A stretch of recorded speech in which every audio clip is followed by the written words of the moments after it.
Everyone, chicken gravy ఎప్పుడు చేసే విధంగా కాకుండా ఇలా ట్రై చేయండి. జెన్యూన్ రిజల్ట్ అండి.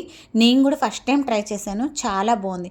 దీని ప్రాసెస్ వచ్చేసి చికెన్ తీసుకొని పసుపు, ఉప్పు, కారం, అల్లం వెల్లుల్లి పేస్ట్, 2 స్పూన్స్ ఆయిల్ వేసి చక్కగా ముక్కకు పట్టే విధంగా ఉంచి ఫ్రిడ్జ్లో పెట్టేయాలండి 1 అవర్. నేను ఎందుకు కొలతలు చెప్పట్లేదంటే ఒక్కొక్కళ్ళు ఒక్కోలా తింటారు కారం ఉప్పులు, అందుకే నేను చెప్పట్లేదు. ఎవరికి నచ్చిన విధంగా వాళ్ళు వేసేసుకోండి వాళ్ళ టేస్ట్కి తగ్గట్టు.